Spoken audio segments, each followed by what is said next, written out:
Good morning. Talks are set for today. Seoul's trade minister and Beijing's minister of commerce will meet in Beijing to work towards finalizing the Korea-China FTA. A big win for Republicans as the Conservative Party have full control of the U.S. Congress, striking a blow to President Barack Obama.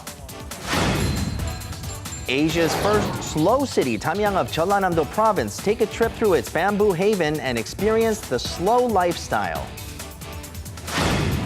And the upcoming trends in beauty, the hair, skin, and facial products set to launch in 2015 on Korea Today, Thursday, November 6th, 2014. From Arirang News, this is Korea Today. And good morning and welcome to Korea Today on a Thursday morning. I'm Kim Min-jung with Kim Young and Jin-ju. So every Thursday we get a pulse of the fashion trends in Korea, what's hot and what's not. Well, today we'll take a peek into the fashion trends in North Korea for a change. And a footage filmed by a Singaporean photographer during his trip to Pyongyang shows that North Korea holding a fashion show, as you can see in this video clip. It's the 12th of its kind, and as you can see, skirts have become much shorter, the necklines have become much deeper, and they're even wearing high heels. Still a little longer than the skirts preferred by women here in South Korea, right? Oh, but there's a look for you, Jin-ju. I think that was They look like news presenters in Korea. Some of our weather anchors and news people wear in this country, There's a look in for this you part right of there. the Korean peninsula, right? All right, well, regardless to say, it is very, nevertheless to say, it is very beautiful, the clothes that they're wearing. And the fashion shows, they seem very dynamic and live at the same time. That's right. That was a look at the North Korean K-style. We'll take a look at the South Korean K-style coming up later on in the show. Let's get a quick check of the headlines, though. Korea and China are set to hold the 14th round of talks on striking a bilateral free trade agreement on this Thursday, hoping to conclude the deal before the ongoing Asia-Pacific Economic Cooperation meetings end next Tuesday. Seoul's Trade Minister Yoon Sang-jik will sit down with Beijing's Minister of Commerce Gao Hu-cheng in Beijing today to discuss 22 areas covered under the trade pact, 16 of which are close to being agreed upon, including customs clearance, investment, and intellectual property rights. Some of the sticking points include liberalizing agricultural and industrial products and opening up the service and automobile markets. Analysts say the two sides will try to hammer out their differences in hopes of officially inking the deal when Presidents Park Geun-hye and Xi Jinping meet next Monday on the sidelines of the APEC summit. According to the Ministry of Science, ICT, and Future Planning, on Wednesday, members of the International Telecommunications Union adopted all three agendas proposed by Korea in its resolutions. After adopting the first ever proposal by the host nation calling for the development of the Internet of Things industry, ITU members welcomed two more proposals by Korea, including one coined ICT Union, which uses ICT applications in environmental analysis, as well as the Connect 2020 proposal that envisions broadband access across the world in efforts to narrow the digital gap. The ministry added that it is the first time a proposal regarding future vision had been adopted by the ITU. And in realizing these visions, the ITU, as well as the United Nations General Assembly, the UN's Development Program and Economic and Social Council, along with other international organizations, are expected to participate with Korean affiliates.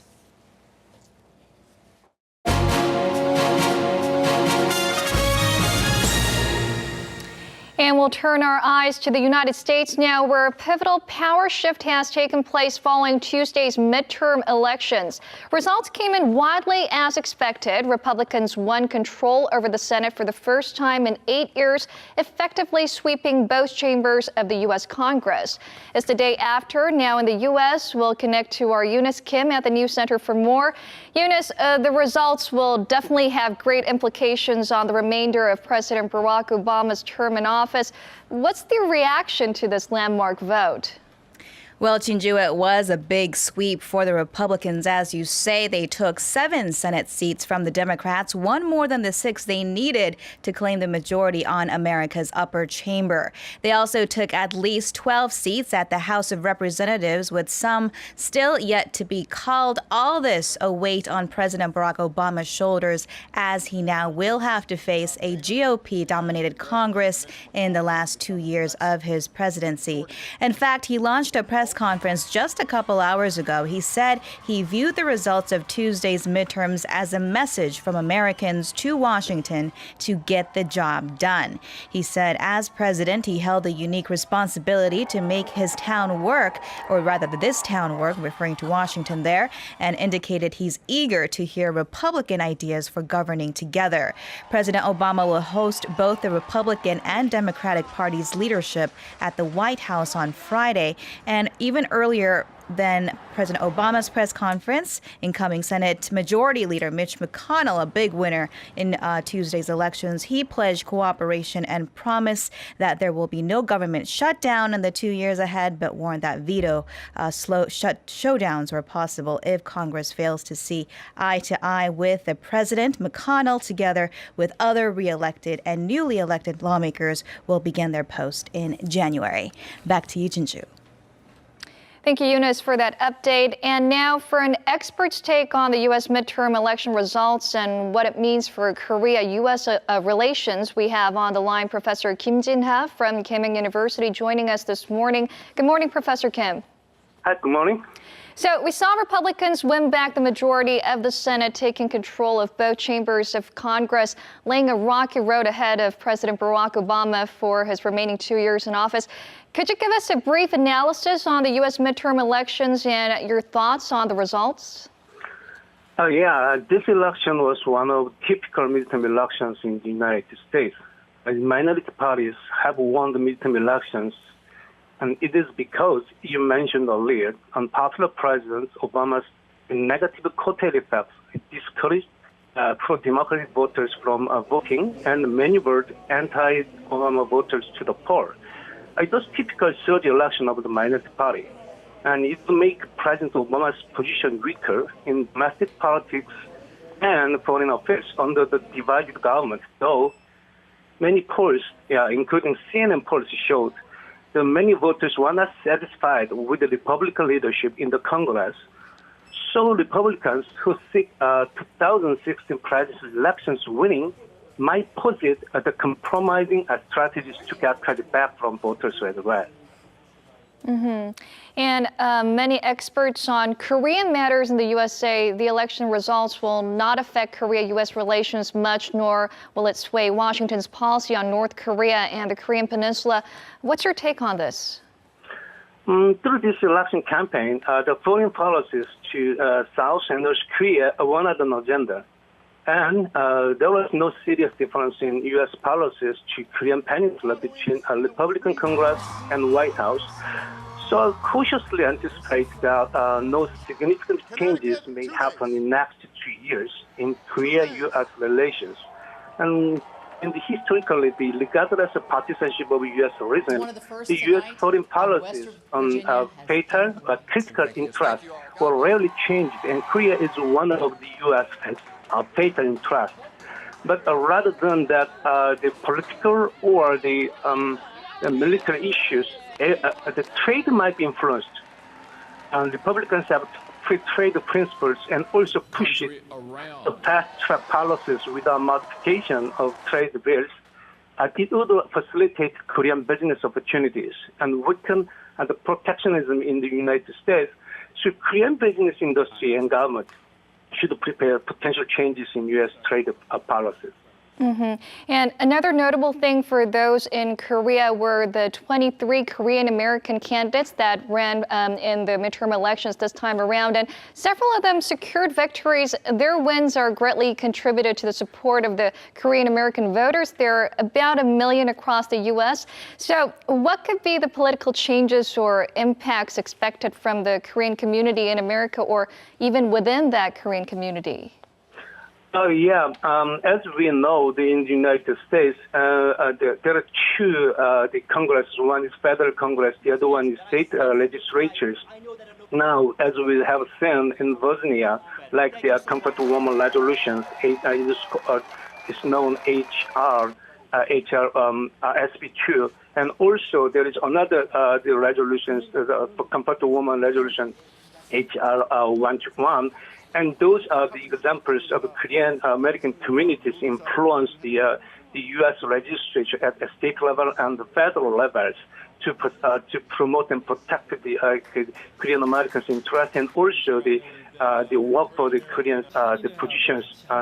But traditionally, the first the 1.5 generations was not enthusiastic to participate in mainstreams, and the political awareness level used to be very lower than their socioeconomic status. But many the young second generations, they urge the Korean American community should try to participate in the mainstream so as to have more interest in politics. In that point, the increasing number of candidacy is a good sign. Now the Korean American communities the interested in politics as well, so they feel the necessity of joining the mainstream. So in the future, if many Korean Americans try to enter state level legislature as well as the federal level legislature, and the so-called the SB2 and also the 121, so you know that SB2 is the should written in the public school textbook, and also HR 121 is the Comfort Woman resolutions. So in those issues, they can promote some Korean interest too. Mm-hmm. All right, Professor Kim, thank you for your insight this morning. Thank you. That was Professor Kim Jin-ha from Keimyung University talking to us about the U.S. midterm election results.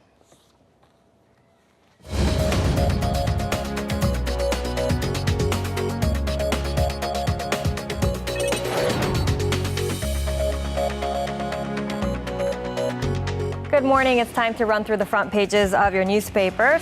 And also on all the local papers today is the news of Republicans winning control of the U.S. Senate and bolstering their majority in the House of Representatives in midterm elections Tuesday. Since you did hear all of the details, let's just quickly get a look at this image on 중앙일보. And the title says, it's very bold and simple, Obama loses. So U.S. President Obama now faces the final 2 years of his presidency, pretty much contending with a Congress fully controlled by a party that firmly opposes his policies. And this image here is of Senate Minority Leader Mitch McConnell of Kentucky, joined by his wife, former Labor Secretary Elaine Chao, as they celebrate the win. Now, he will likely become the majority leader, one of the most powerful positions in Washington. And turning to domestic news now, we'll take a look at this headline towards the bottom of 조선일보, and this one is regarding the shifting recruitment policy of Samsung, and it's titled Change in Focus of Samsung Recruiting Criteria. And the focus will be on essays for liberal arts majors and major GPAs for natural science majors. So Samsung Group said yesterday that it is overhauling its recruitment process to select new hires specifically based on skills rather than hiring people simply based on its own aptitude test, the SSAT. The new system will be applied to college or higher education recruits applying in the second half of next year.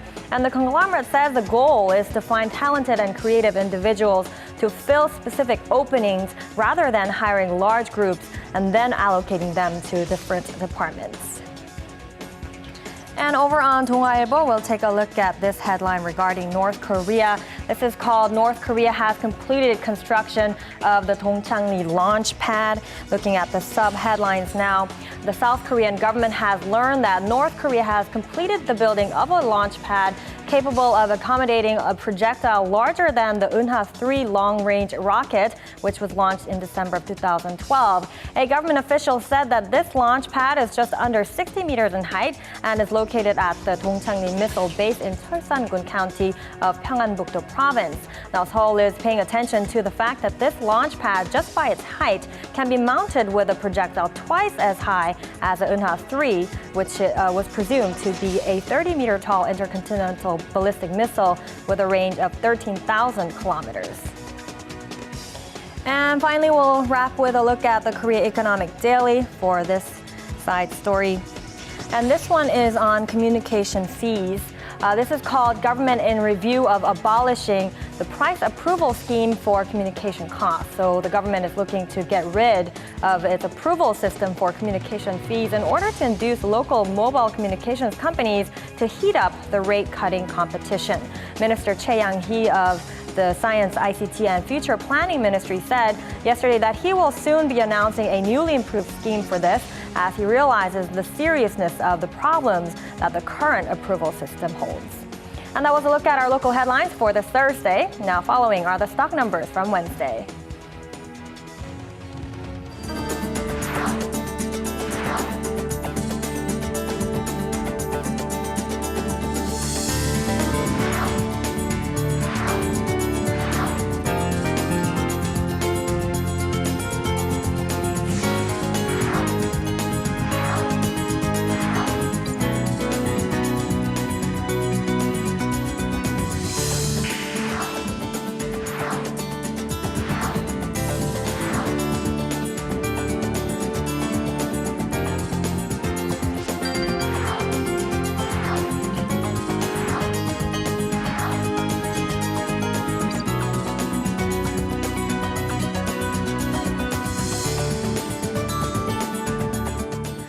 We are looking at overcast skies across Korea, and we might get some drizzle in Seoul this morning. Yeah, coming out of the home this morning, you might have noticed that it might just was a tad bit warmer than it was a few days back, and we are looking for some relief, but definitely winter is right around the corner. So let's go to Sung-cho for our weather updates.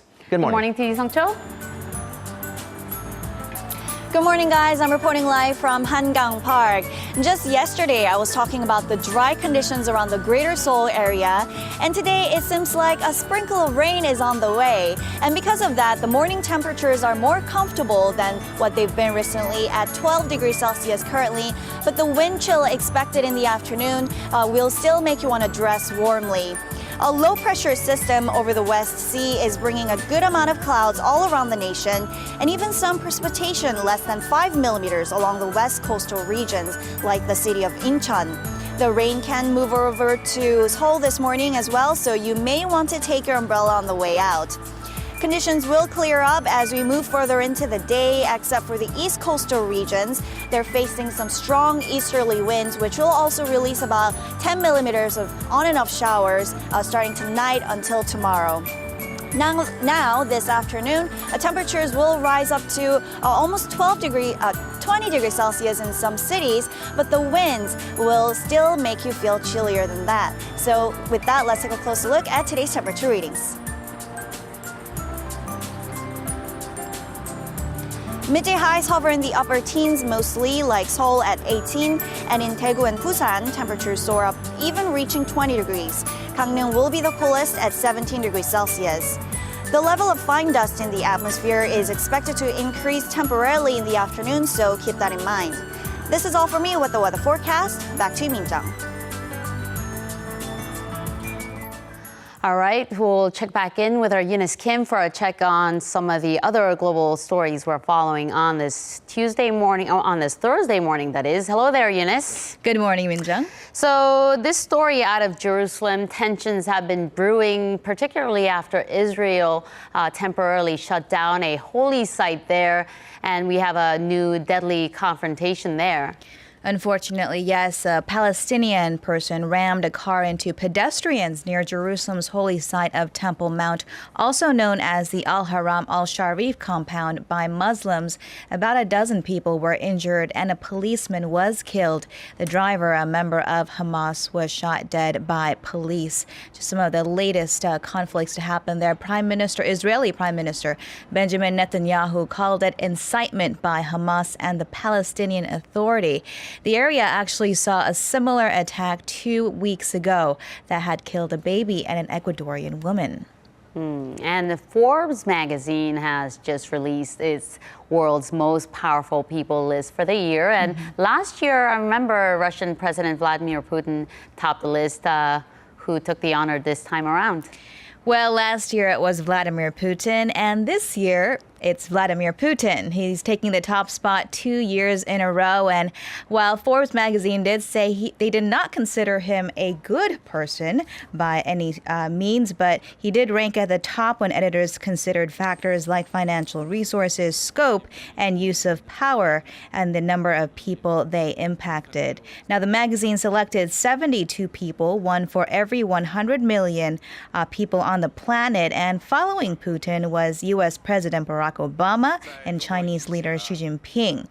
In fact, there were 17 heads of states represented, including Korea's President Park Geun-hye at number 46. 39 business heads were among those listed as well. Samsung Group's chairman Lee Gun-hee and his son Lee Jae-yong came in at 35th. And age, Min-jung, doesn't seem to necessarily have to be a great barrier to success, as a total of 10 people of the 72 were found to be younger than the age of 50. And the youngest person on the list, you want to take a guess? I think I know. Mark Zuckerberg of Facebook. Right, and don't forget Kim Jong-un, who's around 30 himself. He was on the list as well. Right. Right, all these powerful people. In closing, I want to quote Forbes magazine, power has been called many things, but pretty isn't one of them. All right, well, thank you, Eunice. You bet. And still ahead on Korea today, we'll take you to a bamboo paradise and Asia's first slow city, Keimyung of Jeollanam-do province. We'll take a healing stroll across the bamboo forest and slow things down for the leisurely lifestyle of Samjine village. So stay with us.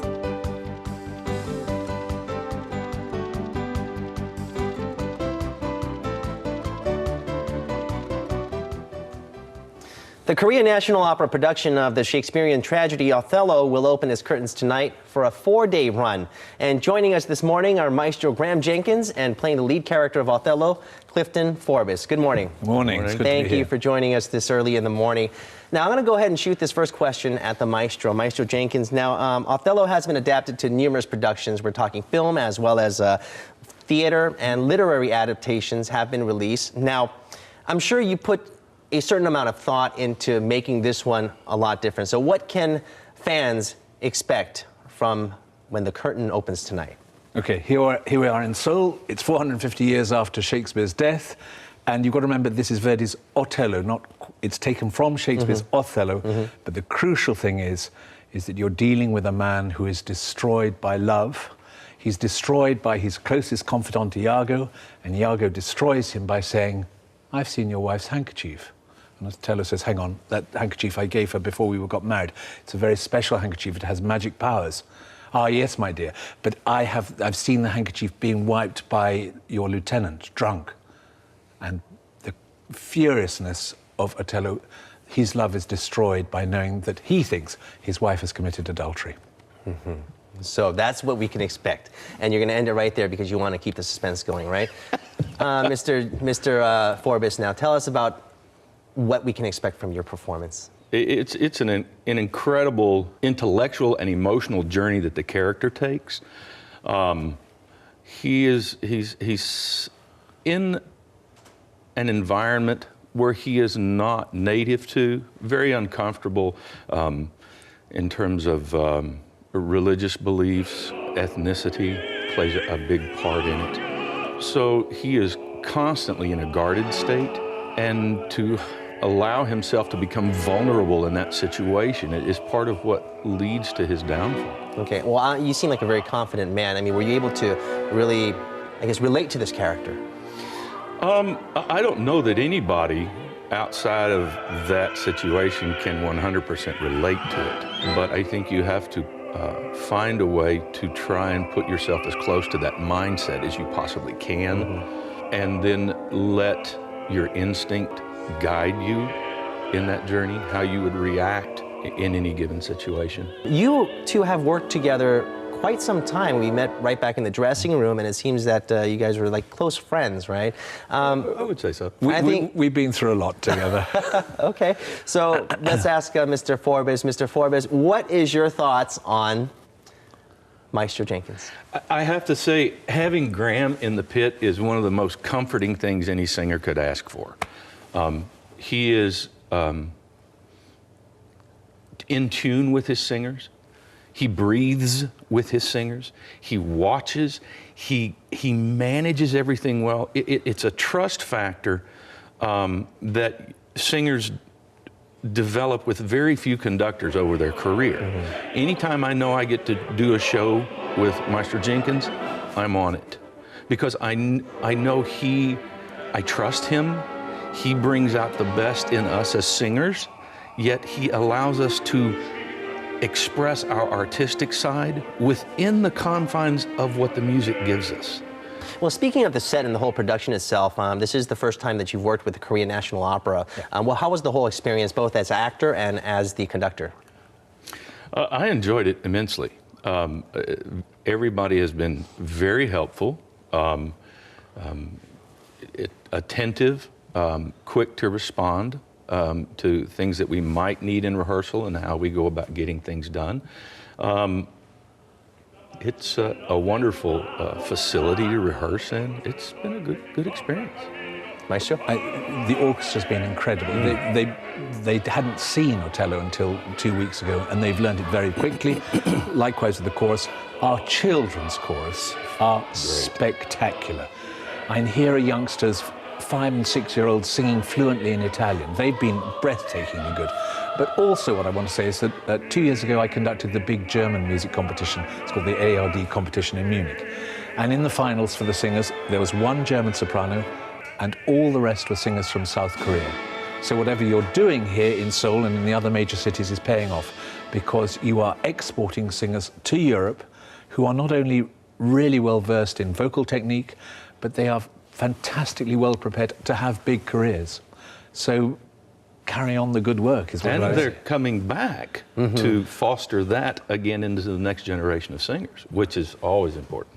All right, well, it seems that you do have the teamwork with the Korean National Opera to really put on a program out there when the curtains do open tonight, and I'll be looking forward to it. Thank you so much for joining us this morning, gentlemen. Thank you very much. Thank you. Thank you. Thank you.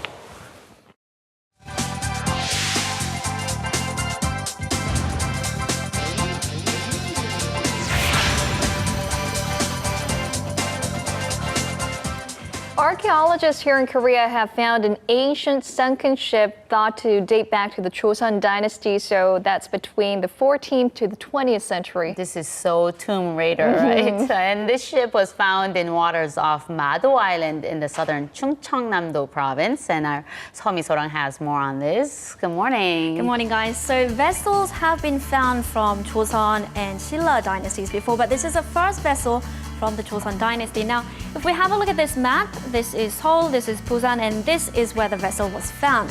Now, inside the vessel, there were 2 blue-gray buncheong celadon pieces, and which was given as tax payment during the Joseon dynasty era, and that's why we think the vessel is from the Joseon dynasty. Now, nearby, but outside the vessel, there were also some 100 pieces of white porcelain in near perfect condition. If I'm remembering it correctly, isn't that location was where another sunken ancient ship was found in the past? Exactly, you're absolutely right. So let me just go back to this map. Since 2007, 5 ancient ships have been found in the area, including this one. And that's because a lot of ships used to go through this path to go to and from the capital back then, which was Hanyang. And on the way near this area, a lot of ships sank because of fast currents, rocks, and heavy fog. Hanyang is, of course, where the present-day Seoul is. Now, if we fast forward to present-day Korea, a brand of premium soju will be now sold at Fortnum and Mason. Now, it's the first time soju is being sold at the prestigious department store in London. The brand is called Hwayo. And unlike modern-day soju, which is made through dilution methods, these are made through the traditional distillation methods. And it's won numerous awards at international liquor festivals, and it's fast becoming one of the leading premium soju brands. Jinju, you said you had tried this Right, before. right. Yeah? How does it taste? It tastes good, and we usually mix it with other things like juice or tonic water. Like vodka. But the something like price is vodka. much expensive than original soju that we usually drink. So it's Yeah. a premium soju. It is. Yes, It soju. is. Okay. So that's soju. Now to whiskey. A UK brand of whiskey was launched in Korea yesterday, and actor Lee Seo-jin and David Beckham attended as the PR ambassadors. Lee Seo-jin was the Korean ambassador and Beckham was the global ambassador. Now, Korea is the first country in Asia where the Scotch whiskey is being launched, but online users were more interested in how handsome the two celebs were. Referring to David Beckham, one user wrote, "He's a football player, why is he so handsome too?" And another wrote, "Lee has Asian beauty, Beckham has Western beauty, both are very handsome." Can we just stop right there? That picture, pause there for the rest of the show. It was so beautiful to look at. But I've got another handsome actor coming up. So there was another actor who stayed high up on the search rankings yesterday, Park Hae-jin. Park Hae-jin and 30 others delivered essential goods for the winter to those in need. Now, the story behind this is quite interesting. So earlier this year, in March, Park Hae-jin sued around 100 people who went around posting malicious comments about him online.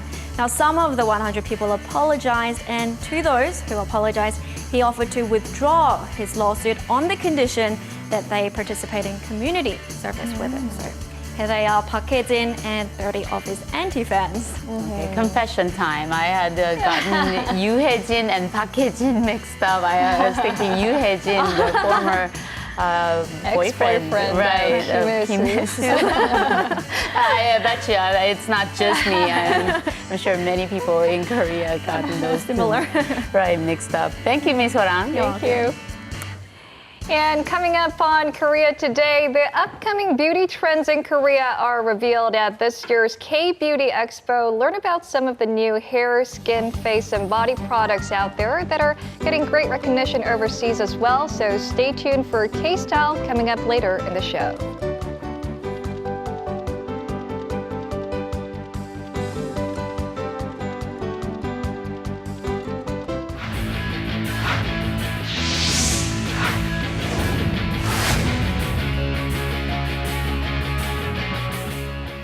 And a good Thursday morning to you all as we kick things off in the PGA, where the Captain's Day event took place in Incheon on Wednesday for the President's Cup 2015, which is now less than a year away.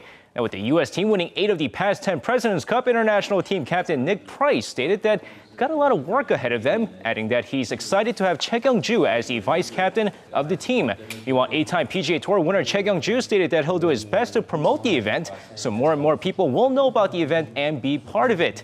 Now, the biennial event started in 1994, and the 2015 event will be its first in Asia. And now shifting over to Game 2 of the 2014 Korean Series between the Nexon Heroes and the Samsung Lions, with Nexon up 1-0 in the best-of-7 series. So let's take a look at the highlights from last night. And of course, going to the game here, we go over to the Samsung Lions with a strike first with Chae Tae-in's RBI double to left center. Yamiako Navarro scores and it's 1-0 Samsung. But the second inning, Yamiako Navarro with the man on deep to left field got his second home run this series, and Samsung takes a 3-0 lead. Now, bottom of the third inning, the Lion King Lee Seung-yup make that 5-0 Samsung as the Samsung Lions continue to crush Henry Sosa. Now, Park Byung-ho would add a solo shot in the top of the fourth inning for Nexon, but that's all the offense for them as Samsung evens the series with a 7-1 victory. And now moving over to Wednesday night's KBL action this time. The Ulsan Mobis Phoebus rallies to beat the struggling Anyang KGC 73-69, while the Red Hot Seoul SK Knights and the Busan KT Sonic Boom faced off. So let's take a look at the highlights. Now the SK Knights take control early on in the game, taking a comfortable 23-11 lead after the first quarter before heading into halftime with a 34-28 lead. Now despite KT trying to change it up their offense in the second half, SK led by Aaron Haynes' 14 points and 9 boards hold on to win 72-61 for their 5th straight victory. And now finishing things off with some domestic volleyball action over in the V-League this time, starting off in the Women's League where GS Kartex took on Korea Expressway. Now GS Kartex off to a great start in this match, take a 25-22 first set win before Korea Expressway led by Nicole Fawcett take the second set 25-16. With GS Kartex Sarah Pavan putting up a game-high 30 points, including 5 blocks in the game, as GS takes the next 2 sets for a 3-1 victory. Now, meanwhile, over on the Men's League, Urikar taking on OK Savings Bank. This match a lot closer than expected as OK Savings Bank takes the 4th set after being down 2-1. But the decisive 5th set, despite Robert Landy Simone's 40-point effort, Urikar outscores OK Savings Bank 15-12 for a 3-2 upset win. And that's going to wrap it up for me. This has been SJ. Have a great rest of the day and see you guys again for your sports needs.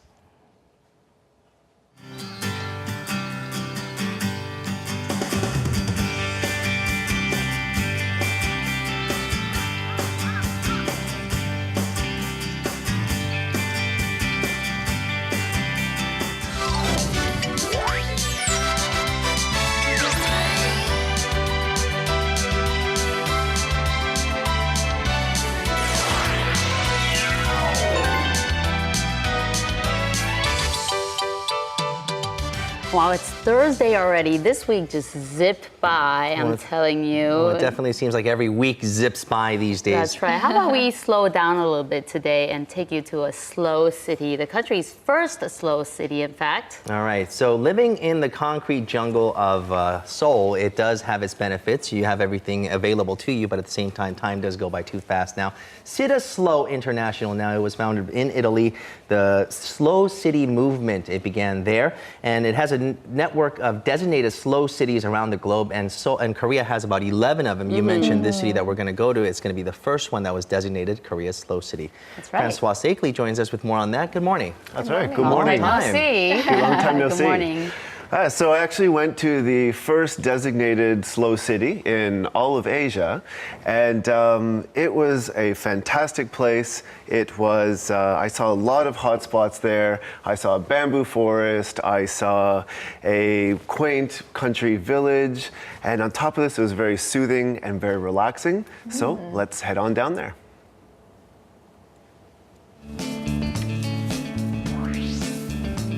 About a 4 hours drive south from Seoul is Damyang Jeollamdo Province. Damyang is best known in Korea for its abundance of bamboo groves and recognized internationally as a designated slow city.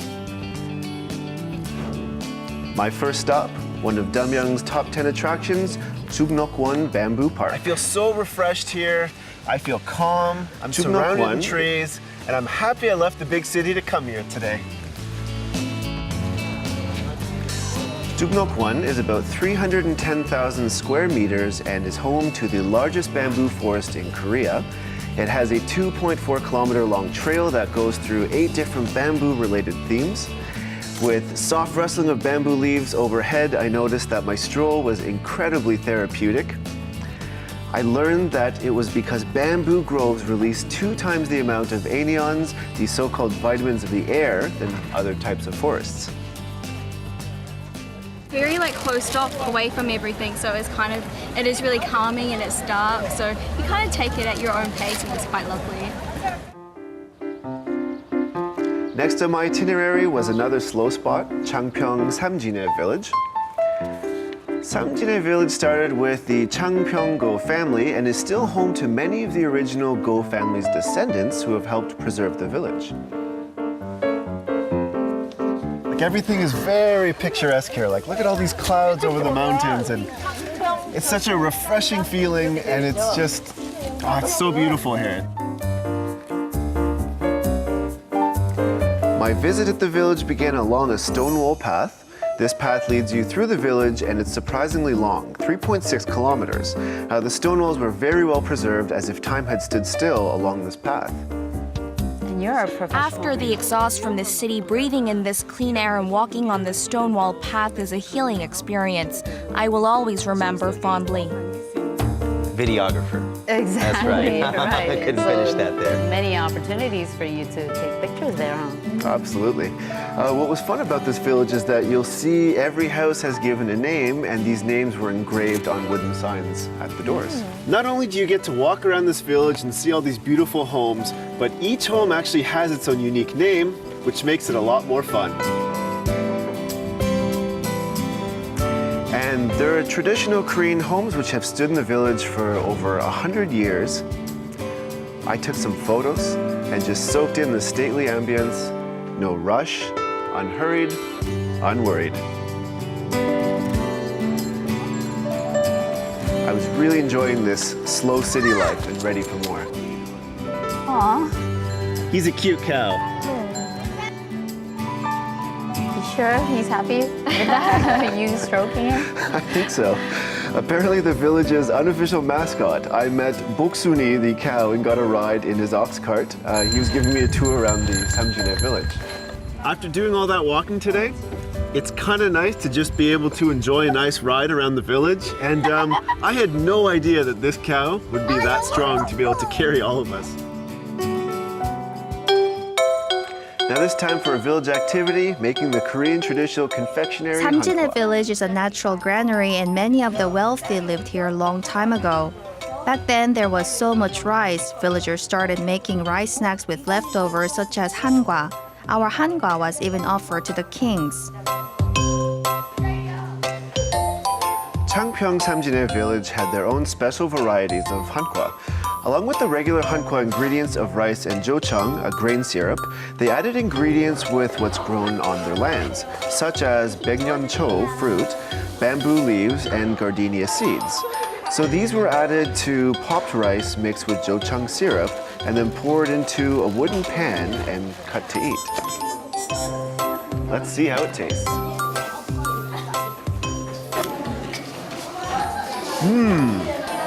Really fresh, really crispy, and I didn't think we could pull this off, but we did. And you know what? I think I want to make some more. It isn't easy to make hangwa at home, so it is very nice to be able to make it here together. So I was pretty lucky. I had more food coming my way. I was going to experience their slow food culture with a table set with local dishes, seasonal vegetables and greens from around the village. All the ingredients of these dishes were grown and produced locally. That is why this slow food is unique and cannot be tasted anywhere else. It was like a delicious home-cooked meal made with only the freshest ingredients. Kind of like temple food. Good. I must say, this is the most colorful looking dish that I have ever eaten. This all looks so healthy and everything is so fresh, and each side dish has its own individual taste. Just beautiful. Wow. To wrap up the village experience, we got to make mini scrapbooks with photos from our trip through the village. Well, I just finished making a photo album of this fine tour today, and it's nice to have these memories kind of put together in this little book. And I like the materials it's made out of. It kind of fits the theme of this entire trip. So, 앨범은 어때요? A place where you're encouraged to slow down, take your time to savor all that's around you. Damyang in Jeollanam-do province. There's no better way to relax and get out of your own head than with a trip to a slow city. Seems so peaceful down there, and especially the bamboo forest, like enjoying a stroll down the forest would be healing itself. And what was the most interesting experience you had down there from the little ox cart ride and making all those slow food? There were actually quite a few, but I had a really good time making hankwa. I really like snacks with natural foods, so it was kind of rewarding to put something together like that. And I kind of thought it would be a little bit hard in the beginning, but it didn't turn out to be so bad at all. We were It was hoping very that you would delicious. bring some back. Right, that I'm would sorry, be guys. nice. That would have been nice. No, this is how it was when Sekli was on the show before in the past. He would never bring anything back. I remember that, the crab incident too. Hey, there were mehua cookies.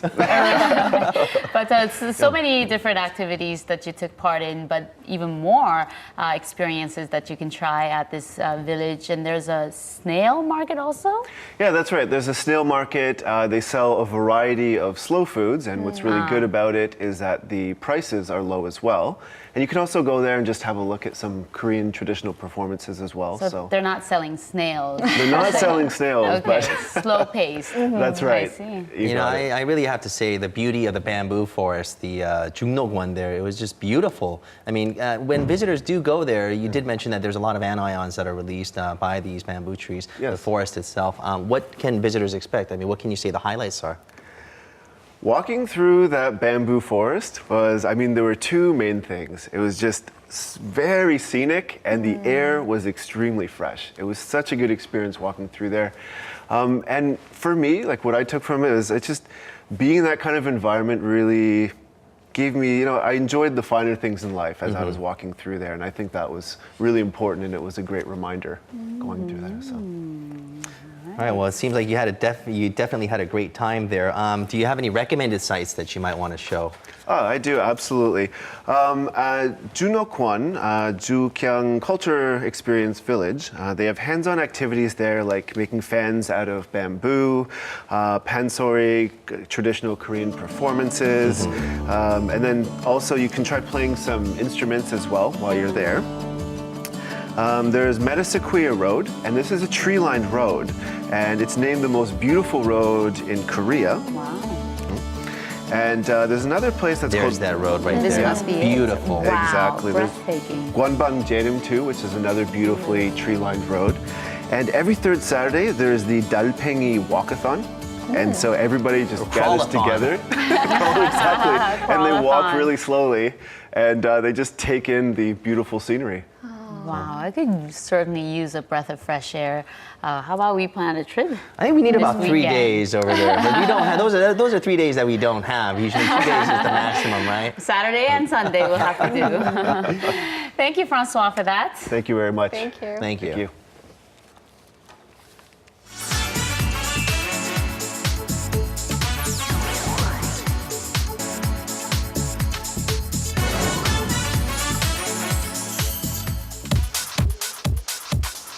K-beauty spread its wings and enticed crowds of people during the 4-day run of the 6th K-beauty Expo, which opened its doors late last month. Корейская промышленность супер, beauty, лучше. You can see the quality is much more advanced. It will be extra.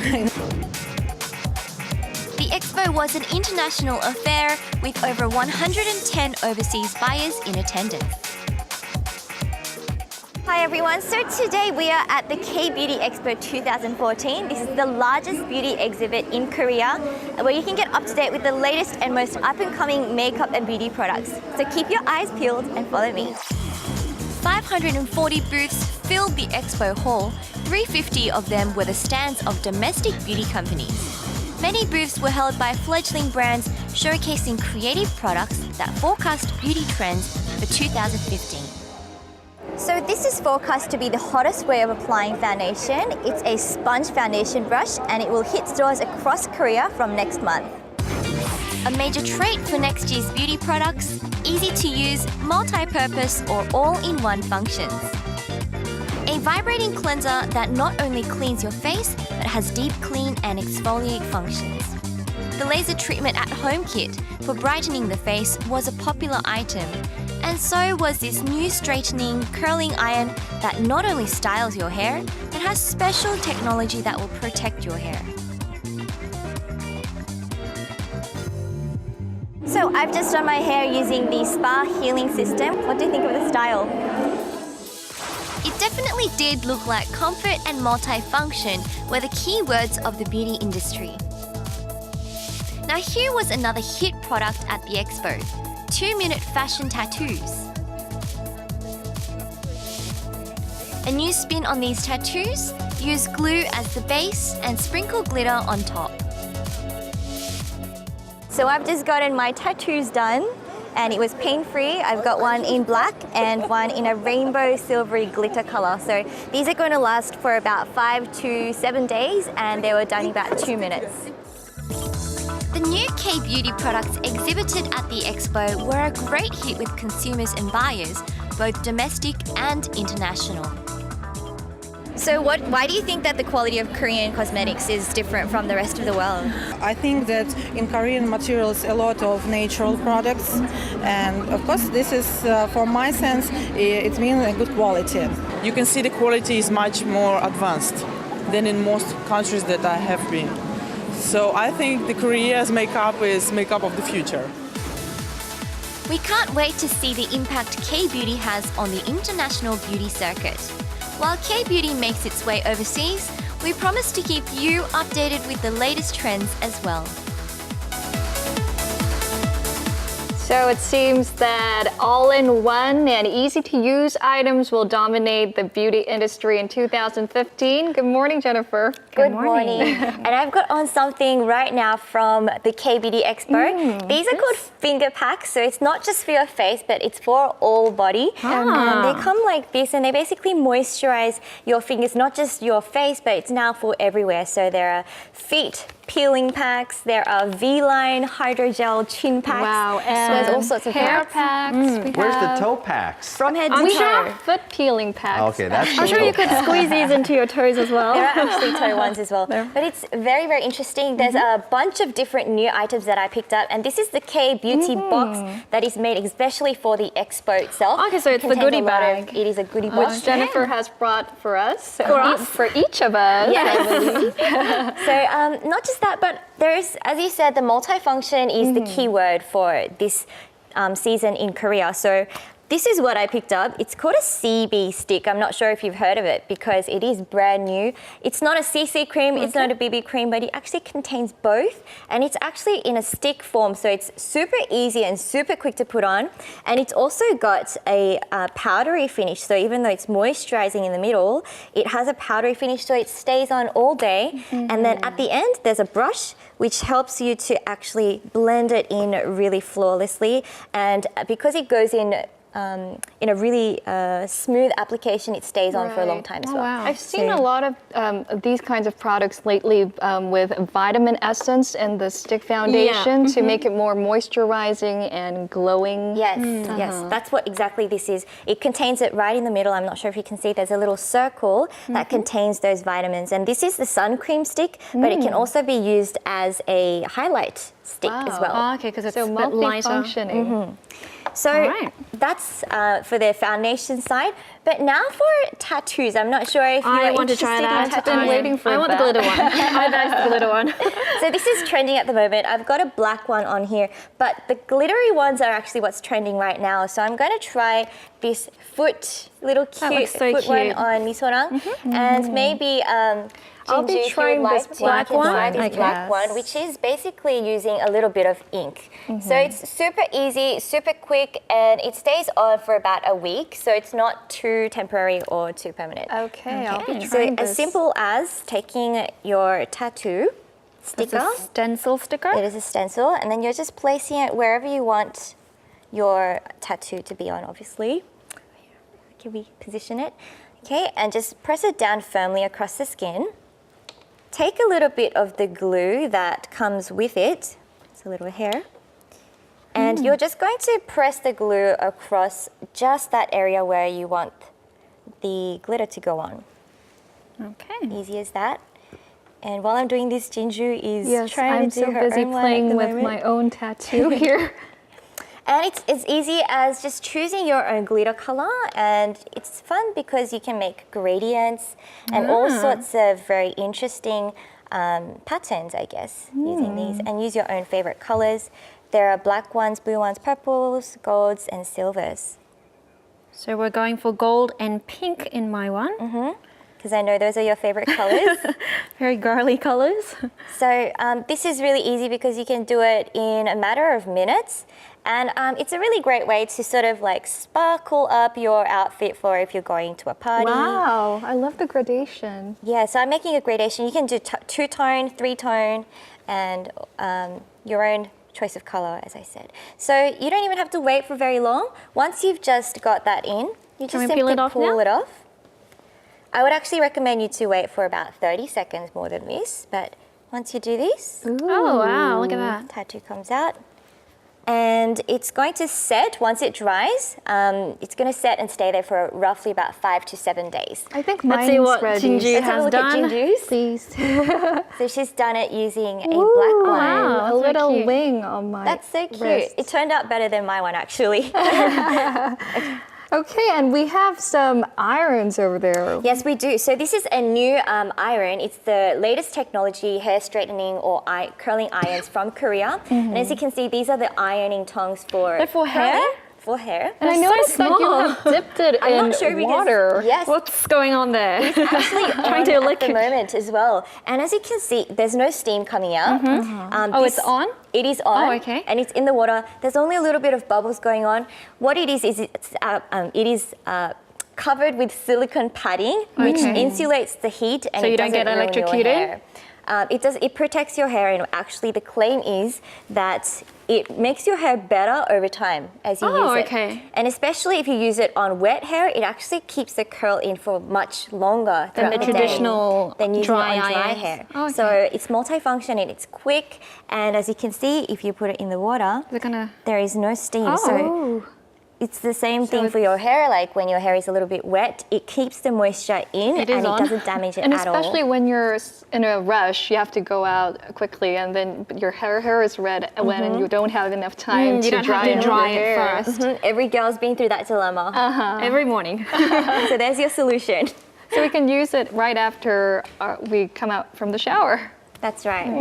So yeah, I thought I might. Why don't you try it on Misoran's hair? Can we come and crash this party, this all-girls party? How come I didn't get the invitation? I don't know. Come on in. All right. So there are excited. tattoos for the men and the women as well. So maybe if you can choose some stencil that you would like. How about we do that as we close the show? Thank you so much, Jennifer, and you guys. All right, thanks a lot for that. Nothing for me here. The You can try the pack, tattoo. right? All right, well, this is where we say goodbye on this Thursday morning. All right, we'll see you back here on Friday morning at 7 a.m. Have a great day. Bye-bye. Bye. So.